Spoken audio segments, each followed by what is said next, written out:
Welcome to Real Good Drinking. I'm Dan Peff. Today we're going to be problem solving for a familiar situation. Some well-meaning but less than refined friend of yours gave you a bottle of blended Scotch thinking that you'll be flipping your pancakes because it's been aged 12 years. In fact, he probably said something like, "Hey Dan, look at this, it's 12 years old," as if that automatically makes it great. But that's the equivalent of giving somebody a four-legged kitten and telling them that it's going to be awesome because it has 4 legs, even though that's the accepted starting point for a functional cat. So what we're going to do today falls into the salvage category, and it's called elephant scotch. We want to make your crap scotch drinkable neat without investing too much time and energy. So our first step here is to take some discarded shells from the peanuts that I snack at home, and I soak them overnight in the crap scotch.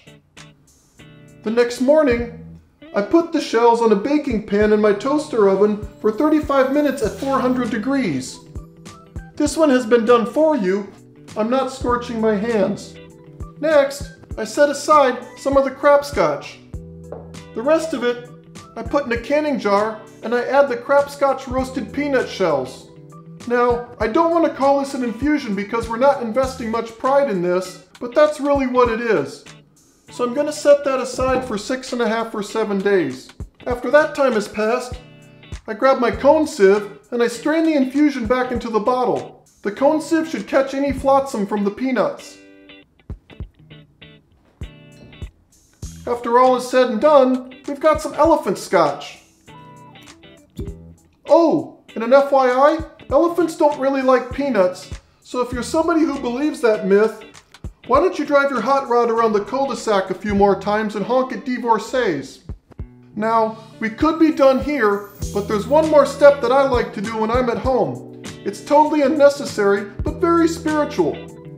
To accomplish it, I need a half peanut shell that's dry, and the crap scotch that I set aside. Next, I take a straw and the shell, and I put a little crap scotch in there. Then, we shove it out to sea. Finally, I shoot the flaming arrow at it. It's like a Viking funeral, but the Viking is crap scotch.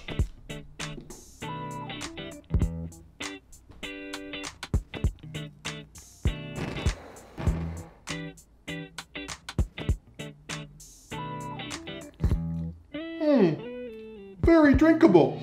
Now if you'll excuse me, I have 7 more bottles to elephantize. Thanks for watching Real Good Drinking. I'm Dan Peff.